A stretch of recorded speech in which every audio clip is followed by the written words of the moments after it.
जय श्री कृष्णा। राधे राधे। आइए सुनते हैं श्री चंद नवमी की कथा एवं पूजन विधि।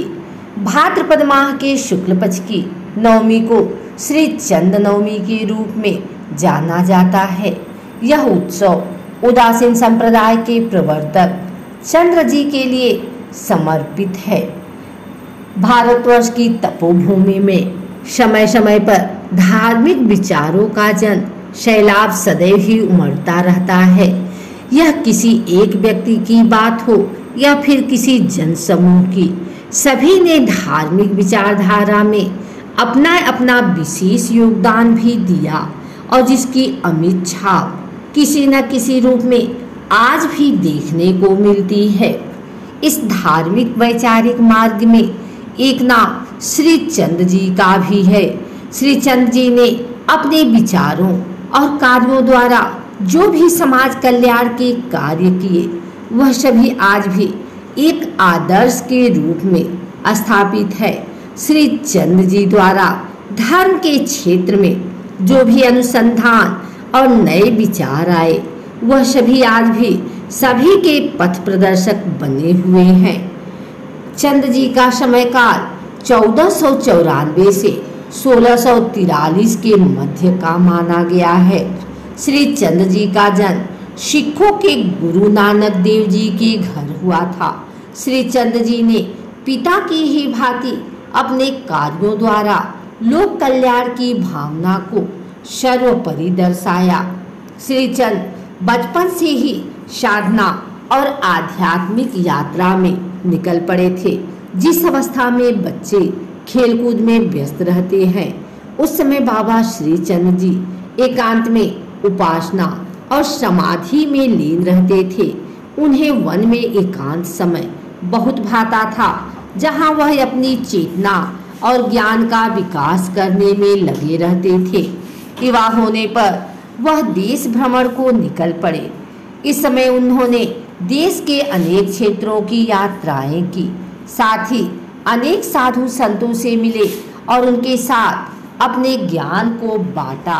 श्री चंद जी जहां भी गए, अपनी शब्दबाणी और धार्मिक चेतना द्वारा सभी को आश्चर्य से भर दिया।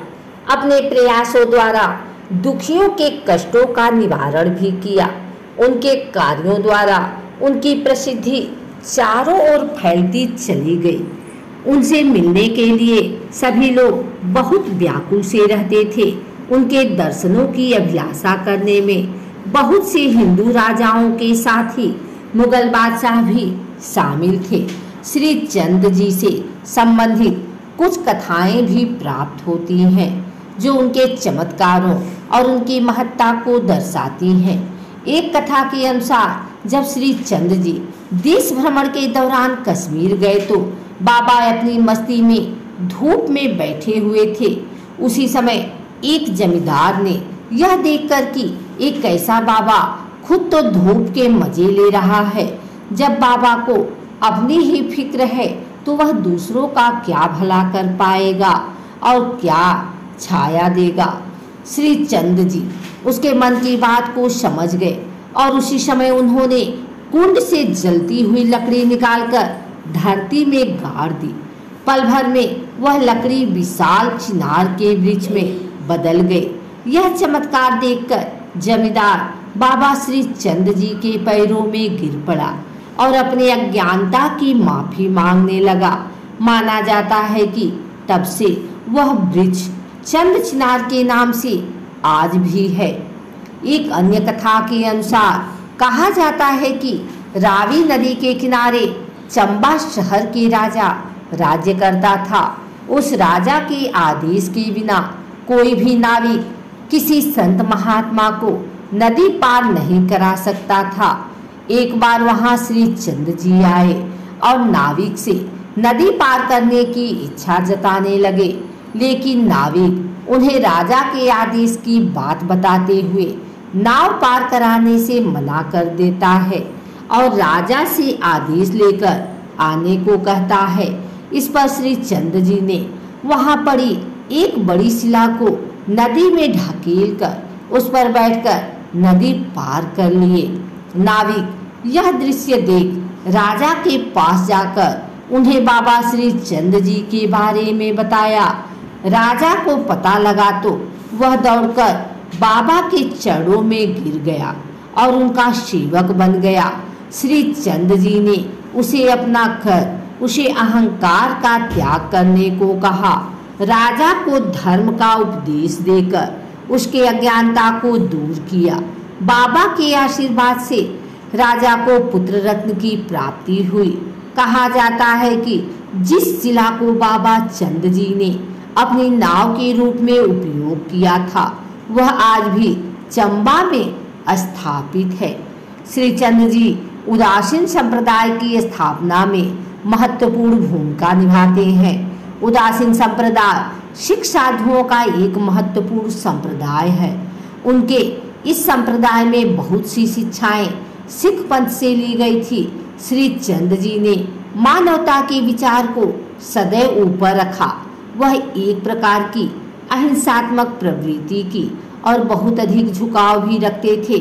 श्री चंद जी की बातों में सदैव ही भोलापन और मासूमियत की एक अनोखी छटा थी। वह सभी के मध्य प्रेम और सद्भाव की भावना को स्थान देने की बात करते रहे। कुछ मामलों में उनके विचारों को जैन धर्म से प्रभावित भी मान लिया गया। उनके विचारों पर सभी लोगों की सहमति इस कारण भी नहीं बन पाई क्योंकि अहिंसात्मक प्रवृत्ति के कारण उन्हें अकर्मण्य भी कहा गया। परंतु अनेक लोगों द्वारा उनके ज्ञान की उस गहराई को समझा गया जो सभी के जीवन को प्रकाशित और शुभ बनाने के समर्थन में था। बाबा श्री चंद जी ने अपने विचारों में यह बात मुख्य रूप से कही कि हमें हर सुख दुख को समान भाव से ही देखना चाहिए, उसमें स्वयं को जोड़ना नहीं चाहिए। इसके प्रति उदासीन भाव रखने से मन को कष्ट नहीं होता है। श्री चंद जी ने सिखों के छठे गुरु श्री हरि गोविंद जी के बड़े पुत्र बाबा गुरदिता जी को अपना उत्तराधिकारी बनाकर स्वयं को समाधि में लीन कर लिया। अगर आपको हमारी वीडियो अच्छी लगी हो तो इसे लाइक करें, कमेंट करें, शेयर करें। हमारे चैनल को सब्सक्राइब करके बेल नोटिफिकेशन ऑल पर सेट कर लें ताकि आगे आने वाली वीडियो सबसे पहले आप तक पहुंच सके। धन्यवाद।